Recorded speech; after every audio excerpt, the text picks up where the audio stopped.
Okay, as I just said, this is the last lecture on the elementary U2 R3 group representation applications. So we're going to be mostly talking about applications, but in order to do the applications, we have to have the coordinates that are available for states. And we're going to use Euler angles like we did in the last lecture. Or operators, we're going to use these funny script phi theta and uppercase theta to represent rotations. And we have a machine here that is taking, using both of those, and we're going to look at it very closely. We're going to make a correspondence, solve some trigonometric equations that let us relate the alpha, beta, and gamma of a particular state to the rotation that produced it. That's something that's really cool, because the object of this course is to replace state descriptions by operators that produce those states. Very similar to Feynman's idea of talking about states that come out of analyzers, and each analyzer has equipment to produce a particular state. So we're going to let states be defined by operators, and this is a very non-trivial example of that. And I would also like to show the full rotation through 4 pi on this machine, this Euler angle machine. And I would like you to see it's really quite nice to have some real-world applications to that. And that's kind of a pun because, as you know, the R3 thing, R stands for rotations in 3 dimensions, but it's also R for real. Everything that you do with that group, at least in the context that we have allowed so far, they're real numbers. And I will show you very briefly a slide rule for converting from these Darboux angles, that's what we're going to call them after a geometer that did some, had some insights that we'll mention. And also, if you want a sundial, you can get that out of this too. We'll go fast very quick. Then there's something that I need to go over, I think, for anybody that's going to be a physicist with optics, and that is the density operator approach to dynamics in general, but we're going to apply it here. And the Bloch equation is a Schrodinger equation on steroids. We'll talk about that thing. Now, this business here with the A, B's, and C's, we've already done that. Remember, we went ahead with Lecture 8 to Lecture 9. We'll breeze through that fairly quickly and get to some fairly complicated motions, including the Wigner's avoided crossing, which we just glanced at last time. Now, the real reason for doing this is because, at least as some physicists would say it was, the ones that are doing this important work on the astrophysics of the cosmos, ellipsometry, the study of polarization, ellipses, which is the general case for, as we mentioned last time. I want to show you that how that connects to all the stuff we're going to be doing here. And this stuff is really precise. The precision with which they can measure polarization geometry is sort of close to the precision which we measure the frequency and wave vector properties. So getting this right is really important. And I'm going to pause here for just a moment and mention something that was in the news today on LinkedIn. And so I'm going to go right here to my email and show you what they're trying to do. And it has had a setback, but let's assume that they'll work this out. But we've been very happy, at least the people that invented the idea of inflation, have been very happy with results that seem to be coming in with all of the polarization studies of the early universe. And as I says here, the science celebrated last year over findings from gravitational waves they thought they were seeing, and that you know, corresponded to this inflation theory that Alan Guth has been pushing for years. But the trouble was that now we could tell that, and this is the thing about polarization, it's really sensitive to dirt, and they feel at this moment that that particular study so far has gone bust due to dust. That's the little joke that somebody's making that is here. So I just want you to be aware of, first of all, this polarization stuff is really precise, but it's also very sensitive, as you're going to see, because of its ethereal nature. Okay, back to our talk, and let's go ahead here and start for real this time, and look at the first thing. And the first thing, of course, is that this machine that's sitting on the desk has these three dials that you set in any order. There's no worry about commutativity with this thing. These things are hardwired or hard connected. So I can go and set alpha, I can go and set beta, and then I can turn gamma, and then I can go back and say, no, I'd like a new alpha. In any order, it's just a reading on the dial that counts. That's a true coordinate system for measuring an orientation of a body. And we're going to be using these coordinates over and over again throughout this group theory course. They are really very convenient once you get used to them. There are two ways to look at that we mentioned. One's from the laboratory. That's pretty much what we're going to talk about here. But there's also the view from inside. And there's a whole group that goes with this one that commutes with the group that goes with this one, and it's very powerful when they work together. And that's what we'll need in order to do some molecular dynamics and quantum rotational theory that we'll cover not too long from now. So this Euler angle thing is really important, and it's a really nice set of state definers. But it's really kind of terrible for defining an operator. That's the thing we have to solve.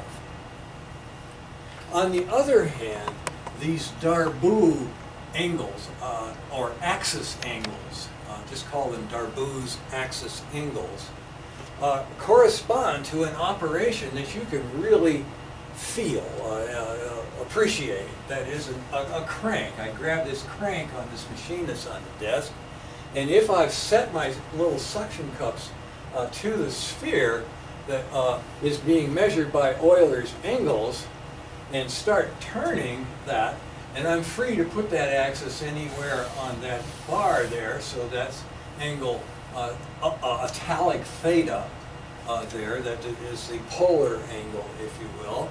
And then there's an actual angle that I will turn the crank, but of course this whole frame here has to be movable, and there is a italic phi associated with that axis azimuth. That's the azimuthal angle for it. So the polar coordinates of this crank vector, you see, are the ones you're used to. Phi and theta measured off the zenith, the z-axis. So also are the polar coordinates associated with the spin vector that is inside this sphere, pointing out of the local north or zenith of the body frame. This thing that later we're going to call it x bar, y bar, and z bar. That polar angle is for the laboratory just described by this alpha, alpha for azimuth again. And the polar angle for the spin, that is how far is it from the zenith, is determined by this dial, the beta. Beta rhymes with theta. So that's a whole different way, the Euler angle way, which is very convenient for looking at the spin vector. But the question is, you see, once I have either one of these sets, the alpha, beta, and the twist angle gamma, which is the internal azimuth, okay, of the Euler set, once I have those, what operator got me to that position? What operator, where can I set this thing so I would start with 0 on all of these dials and come to this location here? So that's what we're going to do. We're going to demonstrate, first of all, the mathematics of it, but then secondly, how they connect. What's the relationship between them, given this setup? So, once again, the polar coordinates of the spin vector in the laboratory frame, and you can just barely see a little x-axis out here and a little y-axis coming out here, we're measuring our azimuths for the crank vector off of the x-axis, as is common. We're also doing that with the azimuth of the spin vector. Okay? So both of these equations here are just the ones you're familiar with for polar coordinates. First of all, the z is very simple. It's just a cosine, a single direction cosine, you might say, of either the beta or the italic theta. The cosine of that gives me the projection on the zenith of this one, the beta one, gives me the projection of the spin vector on the zenith. This other one down here, the italic theta cosine, that gives me the projection of the crank, unit crank distance on the zenith. That would be that distance right there. Okay? Does that make sense so far? And then the next two are for the x and the y directions. And we're using our Pauli notation now, x, y, and z, that we had before called b, c, and a, just as I pointed out here. And this is true for both the crank vector, crank unit vector, and the unit spin vector. Notice a little caret on it. So the vectors that I would be talking about for spin, that'll depend on the total angular momentum, but the unit spin vector, if this is a unit sphere, is going to be right there, and the unit crank is going to be right there, okay, along that line and of that radius. And there they are, polar coordinates for both. Okay? Now the spin state is defined by Euler angles conveniently that way. There it is, polar coordinates, simple. And the operator that is going to bring this position into that particular setting, okay, the operator that's going to do that in one motion, you see, one turn of the crank by that much of an angle. Again, 3 variables here. It's polar coordinates and then how much did I turn it, okay? That is going to be designated this way. So we're going to be making a state defined by the angles that favor operators, but what we really want is the state defined by very convenient alpha, beta, and gamma. So that's sort of a long-winded introduction to what it is we have to do today. That's our job today, is to pull this off. Okay?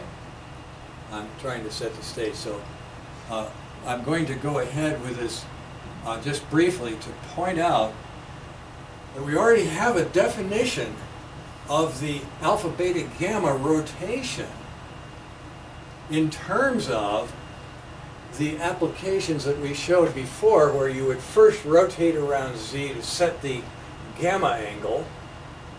That's this little step right here. And this is go back to lecture 7 on page 88 and 89. We'll look at both of those pages again here. So I set that gamma dial while I have a chance to do it, and that would mean that I would have this setting right here on top, and I would have my little ball there set at 0, 0, 0, Okay, and I would set the gamma dial, which is the upper one, right at the bottom of the sphere, with a rotation that has this representation. We should be familiar with the A-type matrix, which is diagonal with exponentials. Okay, so I'm setting the phase really with that. That's the thing that we'll be showing very soon. And then I turn the crank down to the y-axis in order to tip it over by beta. Remember, beta rhymes with theta. So I'm setting a polar angle theta now, and that's after having set this internal twist angle, which you normally wouldn't describe if you're doing polar coordinates, because you only have a beta and an azimuth alpha. And then finally, after I've got the theta set, then it's up to the z rotation by alpha to get me into the final state. That final state has the polar coordinates that I have written down there, and we'll show that in just a minute. So it's this matrix times this matrix times this matrix. This time order counts. These do not commute, as you have seen already. Okay? And once you get this operator, you're going to operate on a vector, well, a unit state would just be 1, 0, but we're going to allow to have a fourth parameter, namely amplitude in general. So we really have 4 parameters in all of these descriptions, and we'll see why that is, or what good that is. We're bringing the phase back in as one of the parameters that we mostly ignored before. So when you put all of these matrices together, you get this thing, which is much simpler than the one that goes with the Darboux angles. That's why Euler angles are mostly taught. The Darboux angles are not taught very well. We're going to try to improve on that. But in any case, since we're applying it to a spin up to begin with, that's going to be our original state, out of which we make all of the other states. Then I can factor out the overall phase from this thing. See, what I have here is a whole matrix, but I don't care about the second column. I only care about that number multiplying that. This one is just going to hit a 0, so forget it.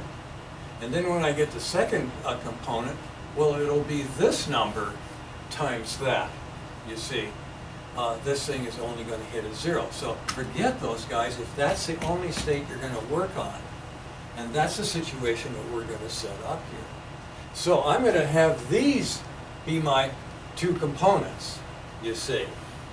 And I'm going to factor out a minus gamma over 2 from both of these. You see, so that's an overall phase, okay? Now, I'll come back to that in a minute, but I wanted to also check for you the question that you had asked about what's the connection between the spin vector and these components that live in this spinor, this A1 equals x1 plus ip1 equals e to the minus I alpha over 2 cosine beta over 2, and then with a phase, okay? So what's the relationship between those components, complex numbers, and the real numbers that go with the polar coordinates that describe the spin vector? That's, of course, an essential piece of, of this puzzle, okay? So here is a quick, we'll get another one that's even quicker, I think, depending on how you grade quickness. But basically, we're asking for the expectation value of the operator sigma z. Well, sigma a, okay? And sigma x. Well, sigma b is what is written here. I'm just reminding you of our a to z, b to x, and c to y nomenclature. Okay, where the A's, B's, and C's really mean some physics to us. And finally, the C, the one that's the curly complex centrifugal Coriolis current carrying, etc., etc. It's quite a few things that go with C. That's the one that has the eyes. These other two are real. Okay? And the expectation value of that is the amplitude, multiply that matrix as a ket and then as a bra with a star, yields these numbers here, which every quantum optician, optical physicist, has memorized. These expectation values, which later become creation operator things, and we will be doing that too eventually, but not today. What we're interested in are the x1 and p1, that is the coordinate and the momentum associated with a two-dimensional oscillator.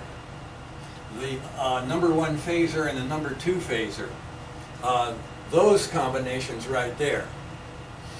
This one is 1/2, it's kind of like kinetic energy 1/2 p squared if we had a unit mass, and then a Hooke's constant of 1. Okay, and I'd have 1/2 as x squared is potential energy, so this is x and px. Then this is right here, minus sign on a similar Hamiltonian for the y-axis, or number 2 axis, of a two-dimensional oscillator. Okay. But when we go and we look and see what x1 and x2 are, up here we can see right away that x1 is the real part of u minus alpha over 2. That's cosine alpha over 2 times cosine beta over 2. Okay, I sum up those two things and then subtract a similar thing that goes with this. I just get cosine squared of beta squared. And I lose the overall phase in all of these expectation values because of the star. So the phase will be here, but it'll be minus here and it'll cancel. Only what will be left is alpha and beta. The gamma, let's see if I've got that right. Yeah, the alpha and the beta are the only things that will be surviving. It looks like the gamma might have made it this far, but when you put that all together, this is all you get, the polar coordinates. Okay, so I wanted to show that, and also wanted to show that this Stokes picture, this is 1862 or 3, of a vector representing a two-dimensional oscillator, namely polarization, is one way to look at it. Then another way to look at it is the shape of the ellipse and orientation of the ellipse. That's called ellipsometry. But they're all based on two phasors. And we're going to make that connection too today more closely. So we really are going to try to make a roadmap of the entire field of ellipsometry with our additions. These are some of these things you won't find in any textbook on ellipsometry. Some of them are maddeningly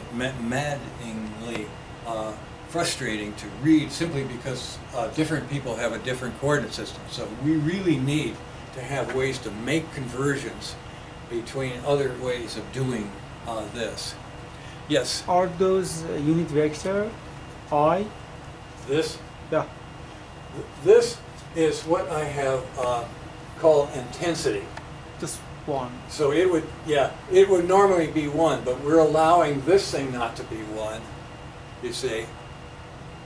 So we may be talking about a huge coherent state, right, that has enormous amplitudes, not just one photon. We will be talking about the square of this is this. The It is that this value is the expectation value of and here's the expectation value right sigma there. A in these spaces, the Of sigma A. arbitrary basis.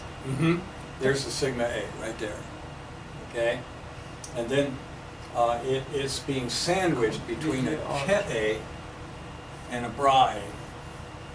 And the bras are the stars of the kets in a unitary system, which this is. So we can go ahead with that. Because it depends on beta and alpha. It doesn't depend on gamma. That's right. The overall phase is getting thrown out of here. And that will be true of all density operator things that we come to later. Density operators just work with combinations of conjugate and the original. And so overall phase, gone. But in order to make this a real space, that had to happen. So we still have three variables. If you're allowed to raise your intensity, your probability above 1, you see. If you're not just talking about one something, then I can be huge. And for lasers it is. Millions, billions. Okay, intensities that will blind you. Okay, all right. Now let's come back to this. Here once again is the Euler side of the operator definition, and over here is the Darboux axis angle side of the picture. And again, this is something we looked at already in lecture 8, around page 20 to 25. And as I say, this Euler business came in lecture 7 for the first time, near page 80 and forward. So here are alpha times beta times gamma, actually working on the Euler ball that we are going to be playing with shortly. And the way we're going to play with it is use an operator represented by the Darboux axis angle crank. Okay? So the idea is that we would like the matrix that's given, and again this is, I say, lecture 8, around page 25, we had a full expression of this matrix in a couple of different ways. The first way was just using the unit vector associated with the crank vector. That is, the vector that would literally be right there if this is a unit sphere in the direction of the crank axis, whose length is determined by how far did you crank. And that's appropriate because what we really want is the crank angle omega t. That's our time driver, you might say, of the all of the phases here. So what we would like to do is just express this thing in terms of the z component of the crank, which appears here and here on the diagonal, along with sines and cosine terms and factors. This with a plus sign, that with a minus sign, and this is the imaginary part on the diagonal. Okay, and then off diagonal, it turns out we need a minus I sine of this crank angle, the total crank angle, and then the crank directions x and y in a x minus I y form. Then we have the conjugate down there, and the little hat on top of that indicates I'm talking about the unit components of that crank in this description. Well, those unit components, like the x and the y and the z, have polar coordinates, as we have just been saying. They would then be stuck in this matrix. So you see the formula for this matrix after I stick these things in for the unit Cartesian components is pretty daunting. It would not fit using the fonts that I have right there very easily, although I'm doing a pretty good job by reducing the font size and squeezing like hell on it. That's the actual matrix right there. Okay? So it's this matrix versus that one. Numerically, they have to be equal. This one has to equal that one. Okay? So what we're going to do is we're going to expand this operator, the entire operator, in terms of the Pauli sigmas. Sigma x, sigma y, and sigma z. We're going to put them in even the right order. Okay? So this is a sum that results from this product. This in that order gives that, and then I'm going to take that apart in terms of sigma operators. And I'm going to do the same with this one. Okay? That's actually pretty easy to do because I've already got it sort of set up that way. But I've got to do it with this one too. Okay? So, remind you, Euler is simpler in form than that. And the Euler state definition the Euler angles make better coordinates. But the Darboux angles make better operator parameters. So, can you So explain? that's why we have to make the relation. Can you explain that? Say again. Yeah, what is that exactly? Okay, What do this we one. mean? This one here has the numbers cosine of the turn angle, uppercase theta, okay, which will be an omega t when this is doing the Hamiltonian. Remember, so this crank is going to be going at a constant rate omega in most of the experiments we'll talk about. Okay, and certainly in the polarization thing, that's definitely true. So this is where your time behavior will be. There'll be no time behavior in these unit vector directions, because we're going to hold the crank constant in direction. It's just that it's going to be turning at a constant rate. Now later we'll make all of that stuff move, but for now we set it up and then we turn at a constant rate. So right here's a vector, a unit vector. Okay, a component, the z component of it. So it's the z component of this vector right here. So that would be theta hat sub z right there. And then down here, if that's the x-axis right there, there would be this component. And then sort of into the board here, the y-axis is coming out here, there would be a y component of that vector. So those are just real numbers, those x, y, and z. Oh. Okay? And we can go back and make sure that we show that. Oh. That's right here. Okay? So these are the three Cartesian coordinates of the crank vector, and these are the three coordinates of the spin vector. So this is a property of the state, and this is a property of the operator being shown in a vector way. Vector and then vector. Okay?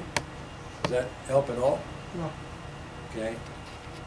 So, those polar coordinates then appear right here for this one.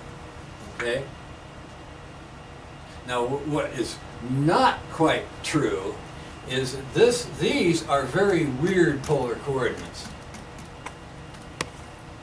These are four-dimensional polar coordinates. This is where the thing really is appealing to the fourth dimension that lives in the unitary description, U2 description. So I've got a cosine of alpha plus gamma over 2 times cosine of beta over 2 here. Then all the rest of them are multiplying sine of beta over 2, okay? And there are sometimes a sine of a difference, or cosine of a difference, or at the very end here, a sine of the sum over 2. This is the cosine of z. So this is a very weird sort of a four-dimensional polar coordinate system. So is this. So we got to write that out. That's the way we're going to solve this thing. Okay? We need to relate. This is equal to that. What are the connections formulas? So here's this matrix times, let's just take a 1 to make it easy here. x1 plus ip1, x2 plus ip2. And see where those numbers appear. Okay? And while we're at it, let's remember that this is a really convenient set of physical parameters for a polarization state, or any two-state system.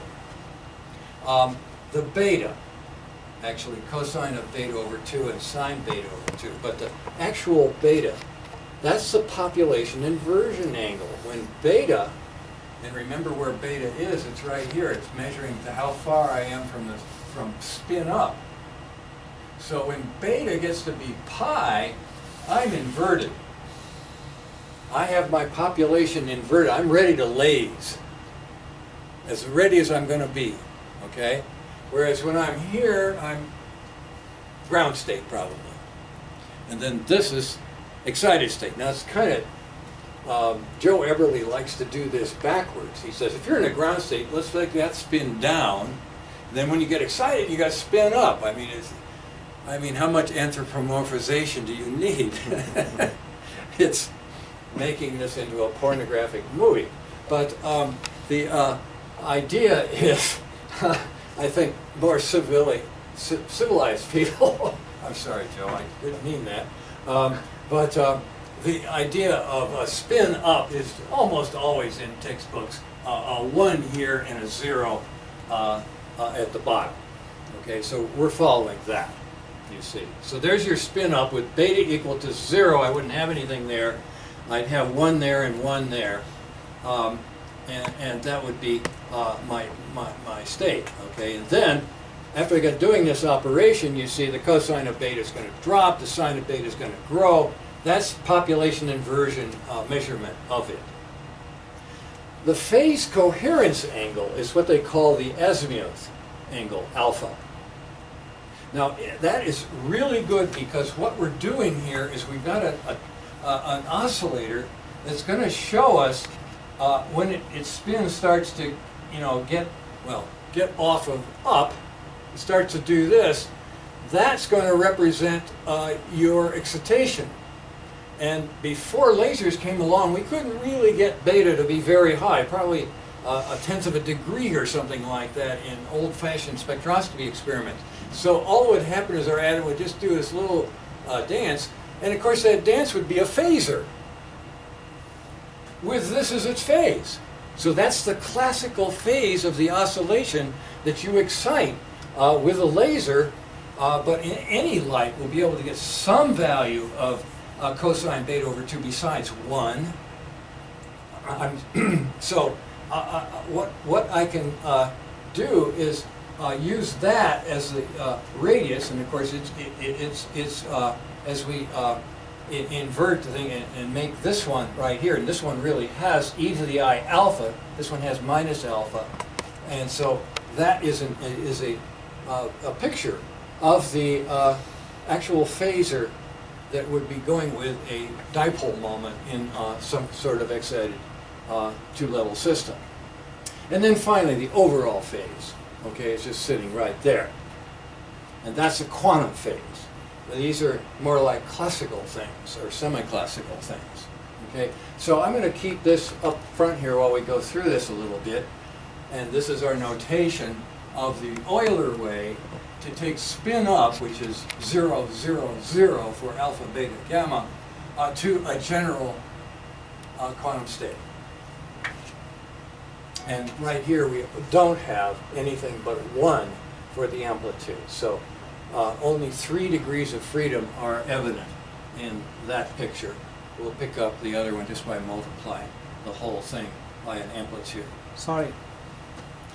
The factor 2 in the denominator means that when we rotate to pi or spin, any of these, after you've gone through a 2 pi rotation in spinor space, right, you're only halfway home. It means that if we rotate our particle, or if we rotate our String-Gerlach instrument, just to...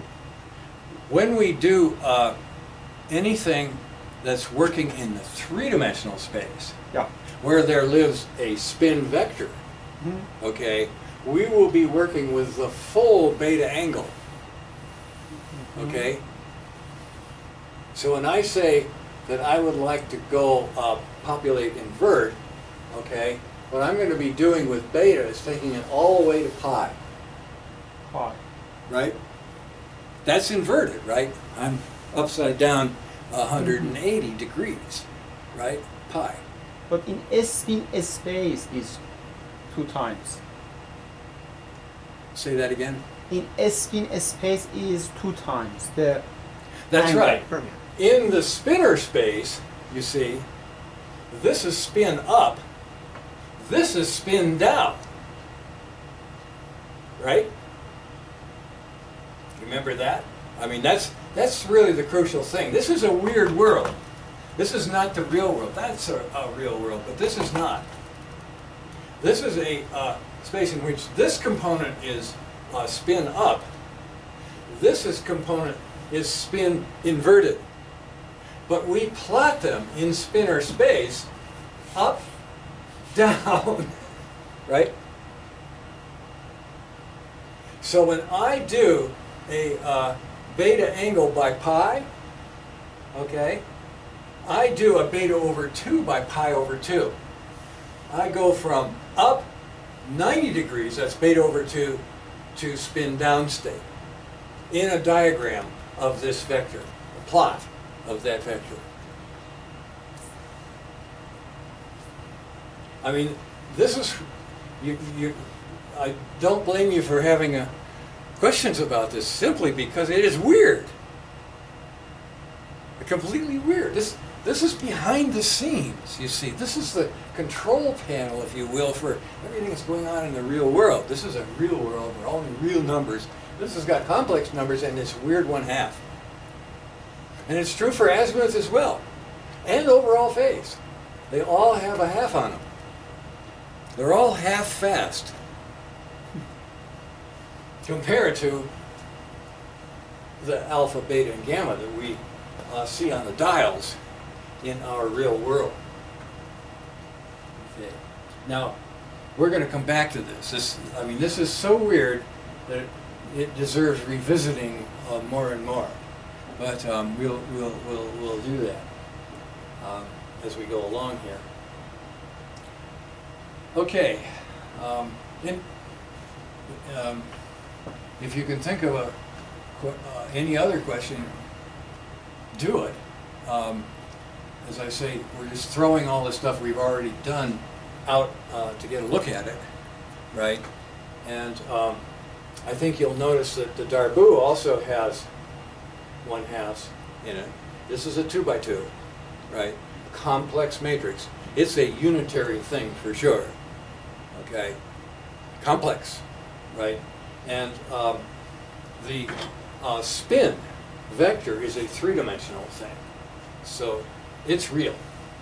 And everything here is something that everyone that's taken the usual physics courses has a pretty good feeling for. This is the weird guy. It's kind of a square root of that, right? Remember how we took the square root of the spring matrix and got the ABCD Hamiltonian? I made a point of that at the time, sort of as a joke, but it's not a joke anymore. It really is a square root space. Exponent 1/2 in a generator, you see. So the angles go half as fast. And they're double value, as we're going to see more of shortly.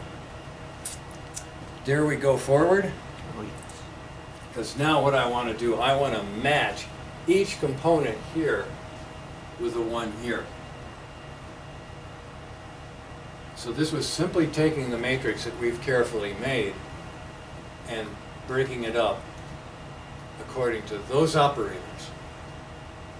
And that's something that you'll see you want to do in general in group theory, is find a good set of operators you really know their multiplication structure for, and they generate everything you want, and expand everything you get in terms of that.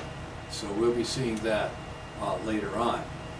Okay, but here is to make the analysis more down to earth as far as 2-dimensional oscillators. You see, complex numbers describing 2-dimensional oscillators. This is x1 plus ip1, and this is x2 plus ip2, or if you like, x plus ipx and y plus ipy, but you better use a different symbol x and y that live in this 2-dimensional space than the one that you use out here. Okay, that's why I use A, B, and C out here, and let me have an x at x2, x1, and x2 here. These are the phasor variables of a two-dimensional oscillator. Okay, and we just got the first one, x. Okay, so I've got to set this product here. That's this product right here equal to this cosine. So already we've got a formula. I can take the arc cosine of this and get the turn angle over 2. We'll write that out completely later. Then I go on and look at this guy right here. Okay, this is a sine of the angle of turn over 2, okay, multiplied by the polar coordinate associated with x, which is cosine of the crank azimuth, and the sine of the crank theta, little italic theta there. So this one involves that unit vector x with a sine of theta over 2, and all three of these will have that. And then here is, really amounts to the first or second component of four-dimensional polar coordinates, where you have really four angles. And this is something, now it is a little unfortunate that this is on this particular board right here. At least you could see the last one, which is the momentum number 1. This is the momentum number 2, and the one that's on the crease there is the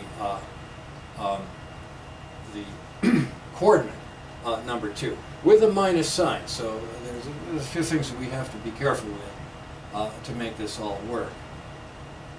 Okay, so let's go ahead, and there are the equations that we just divined from the Euler on its way to being equated to the Darboux thing. So what we have to do is solve these sets of equations so that we get all these blue things in terms of the red, green, and orange things, alpha, beta, and gamma, and vice versa. And we'll test it on this machine to see how well it works and what sensitivity it has. Okay, so right here, what I'm doing, if I just look at this part right here, x1, cosine alpha plus gamma, and I also look here at sine of alpha plus gamma over 2.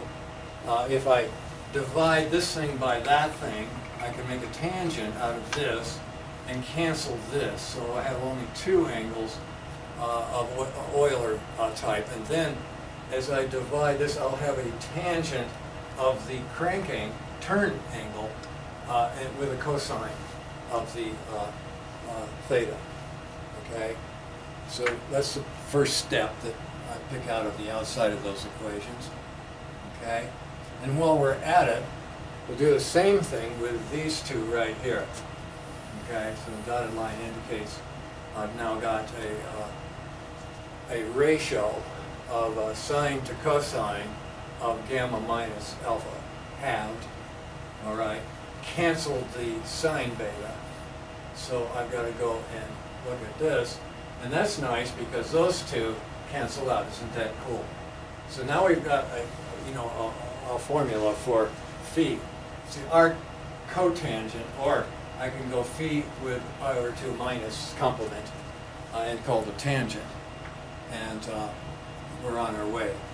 What's nice about this one, you see, tangent, tangent, I now have a direct relationship, and this has really surprised me when I first did it, that a complicated connection like this would have the azimuth so simple, totally linear. Okay, now the other, the sine of gamma alpha, this guy up here, okay, once I get that one, this would be the sine of that, which is the cosine of that. So there's another relationship which we'll use later on. Cosine of that Darboux phi is sine of gamma minus alpha over 2. Okay. All right, now we're going to put these together a little bit. I'm going to solve for the alpha and gamma by taking the half sum and the half difference of the two things that we have here. And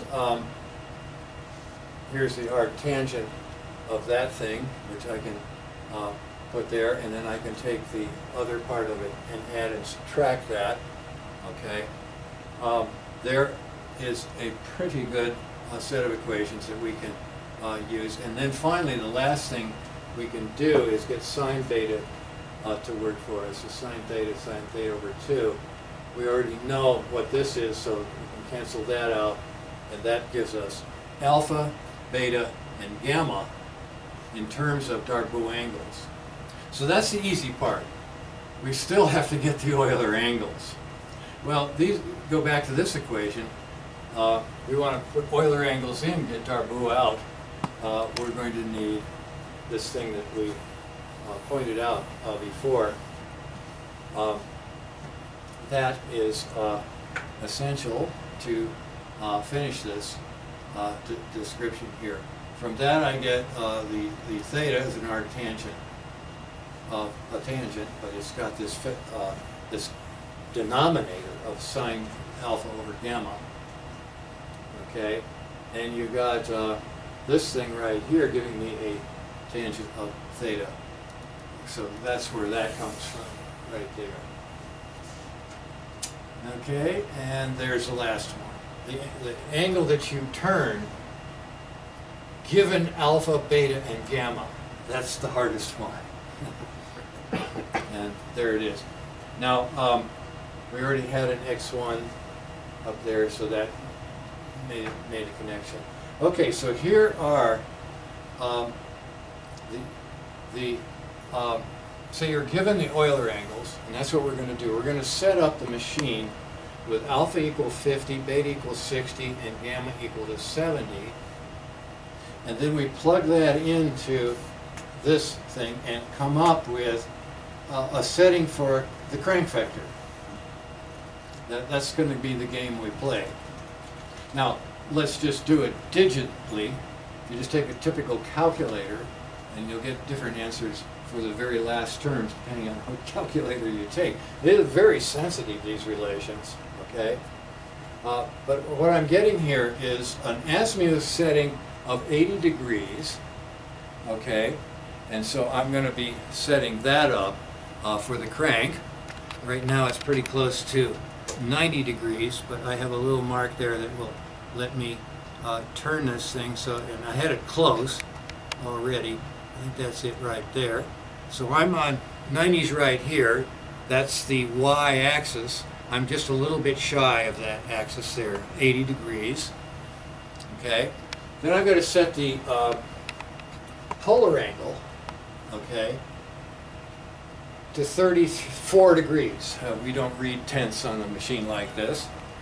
So I'm going to come with this down a bit here, and maybe you can help me. Can you locate 34 in the cursor there, and just tell me where I have to go to get that? 34. It should be 2 ticks. Yeah. No. Remember, it's pretty coarse scale, so that's okay. That good? Yeah. Okay. And that's a setting which should take the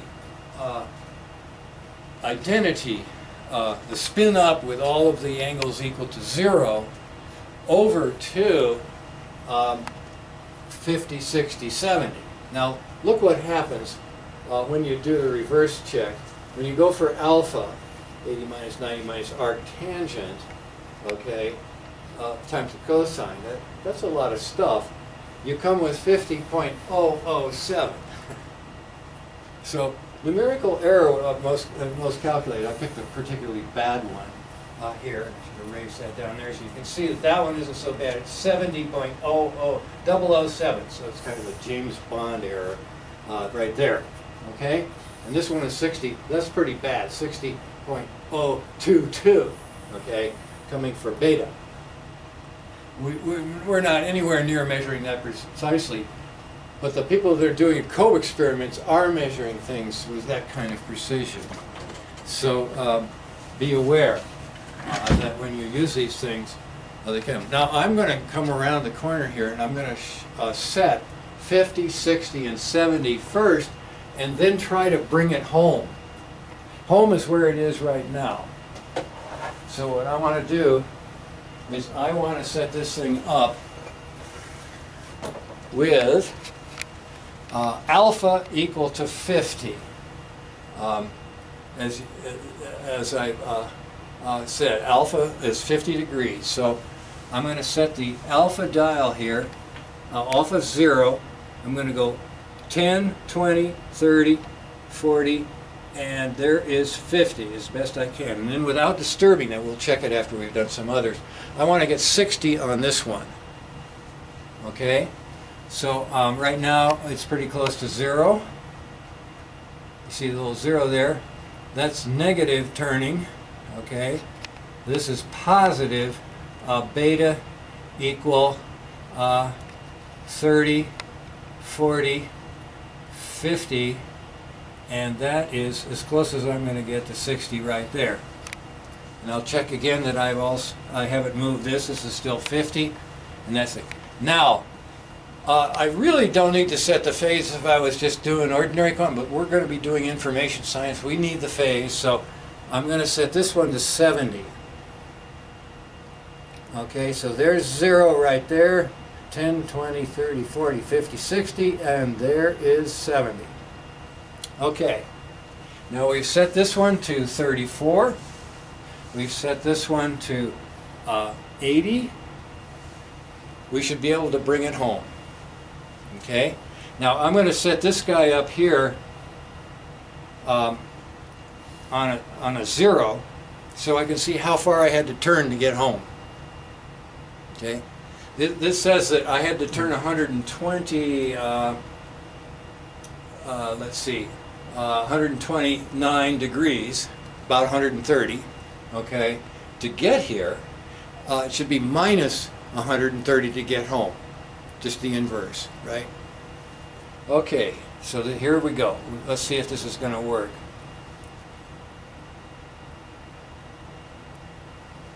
Now, sometimes these things slip, so that will be the error if there is any.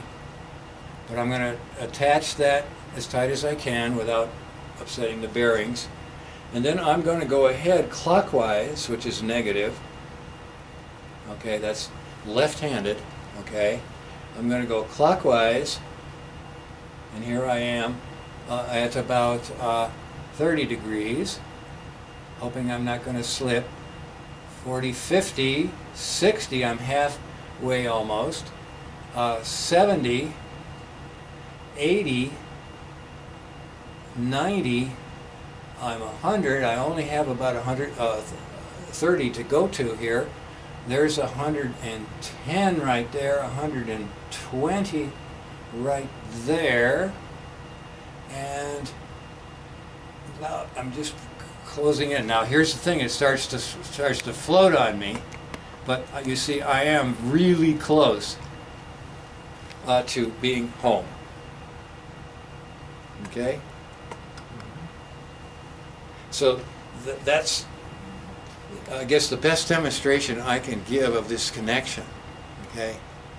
Now what we're going to do next, and we'll show pictures of this, and this is where it really gets to be fun, is I'm going to keep going. See, this, remember, this thing is over there, right? I'm going to go all the way around, right, and see if, in fact, that's another full rotation. See, the crank is down, right? Let me go back.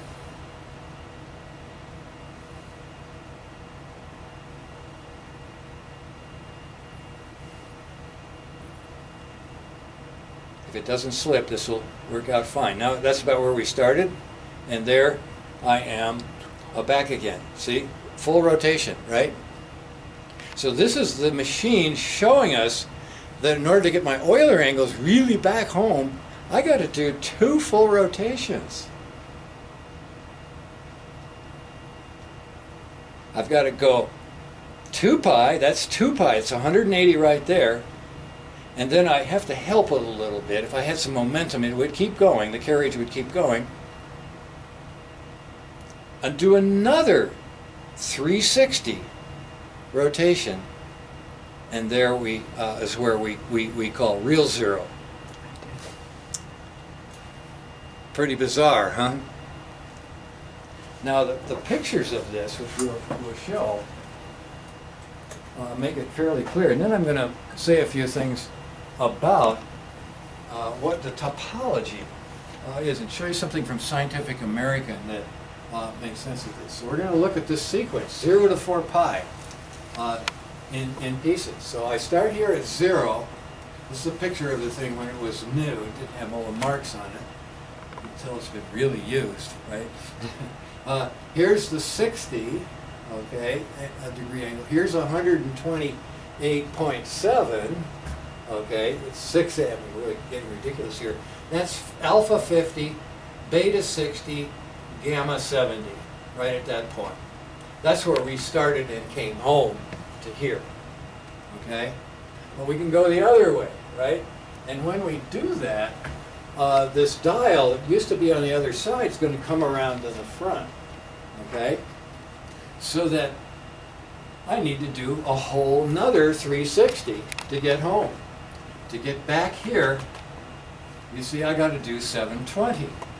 I've got to do another 60 after that, okay, to be here. But here's roughly halfway. There's exactly halfway right there. That's 360, okay? And you can see that this thing is on this side here instead of in the back, right? And then it continues on around, and at 720, I will look like that. Okay, so there it is living in a real world, but it's having this property. Okay, it turns out for some engineers, this is well known. And this is from the Scientific American in 1975, December. Look on page 120. It's in C.L. Stong's column. He used to have a column where he would show weird electronic devices or sometimes mechanical devices, which is what this is. And what we're looking at here is something that every American majorette, those girls that wear the skimpy costumes at the football games and have you know, things that they twirl around, right? Batons, right? Okay. What I'm going to do is just have a bottle of water, okay? And imagine it's a cup of water, and I'm going to rotate this thing all the way around twice without spilling. Imagine that it stopped right there. Okay? So basically what I'm going to do is I'm going to, here I'll put it so the little lid is pointing at you. Okay? And then I'm going to rotate that around until it's pointing at you again. Here I am in the locked position. And then I'm going to come up here, and without breaking my elbow or my ankle, I'm going to turn it another 360 and point it back at you. So this is something you can do at home. Don't do it fast or you sprain your wrist or shoulder or ankle or something. But you can see, following these things through, what is involved in this and how it really helps to do some pretty neat experiments where you got to get some wires into a rotating table without having them getting twisted. You want to be able to turn this thing indefinitely. So you make a little carriage that's going half as fast. It's like the carriage here. It's going half as fast as you're actually rotating the table, and you carry the wire by putting it through a hole here and attaching it to whatever electrical stuff you want to go. Now this is important because you see, to get power into a rotating object, you usually use a commutator, right? Some sort of scraper, right? Well, that's noise. If you don't want to have noise, you want to have a nice, say, a superconducting cable or something going in there, right? This is the way to do it. And here's a real kicker. This periscope with these prisms, if the prisms are carried half as fast as the table in that one half, okay, you can sit at the viewing thing there and always see this arrow in the same direction. In other words, you can be in the rotating frame. You can, as I say, the viewer can see into the rotating frame that appears fixed to what he's looking at. As the turntable rotates, and of course the viewer is sitting outside. And the optics of that is sketched there, and it's true. This works. So these are a couple of the examples that connect to our space. This is a property of our space, our three-dimensional space. It's weird, isn't it? It's bizarre. Now, when this was shown by somebody that wrote a paper called Dirac's Spinner Spanner, and had a little bell or something attached to a spanner, which is a wrench, and they would rotate it. In order to do this, you had to take your bill off. So there was a period where a theoretical physicist would try to one-up other people, would say, hey, I want to show you this trick that indicates spin-a-half behavior. And so they whip off their belt and do basically this. I mean, they should have just done what I just did here. That's, you know, a lot, I think, more impressive. And not only the advantage is your pants don't fall down while you're demonstrating this, or this, or this, or this. So this is, I hold this up to as really a bizarre piece of mathematical physics. Now, this slide rule, this guy right here, is a device that makes use of the stereographic projection of the Hamilton turn vectors to do multiplication. And basically, all you do is you pick a Darboux azimuthal angle and put in a little window there, and then with a erasable marker, you trace one of these things here according to the angle italic theta. Okay, here it's not italicized because we had old-fashioned drawing things that I had to do to use this paper. This is American Journal of Physics, double group theory on the half-shell Fourier. I would put that up here. But in any case, you draw an arc that represents the rotation you want, and it has to be half what you actually want to rotate. Remember that. The actual arc here is half of what you want to rotate. And the idea is to combine that arc with another one, which you rotate this thing over to get the other one, and then you just make sure that you redraw the other one so it connects either head to tail, or reverse. You would put it so they intersect here, so you would do this one first coming from below and this one second. And then once you have 2 points on the that connector, you simply rotate this thing until it corresponds to one of those smile lines on there that's inside there. It doesn't show very well on this, but you can see it on this actual device. And you get the answer. You just read off the product. And it's, you know, pretty neat, I thought. So we sold this for a while, advertised in American Journal of Physics, if you want to take a look at it. But it didn't sell very much, but almost half of the customers either had or later won a Nobel Prize in physics or chemistry. So we sold less than 10, and nearly half of them got Nobel Prizes as a result of buying this library. Oh, yeah, of course, right? Yeah. Cause and effect. So that's that one. Now here's a more mundane example of Euler angles, which I won't go into, but we'll put this on the website someday.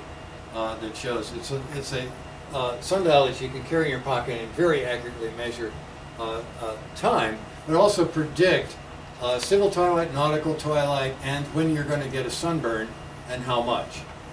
That's what this is a dose curve for your skin. That is the most biophysical thing that I've ever done. Okay, we're probably going to have to call it right here, I think.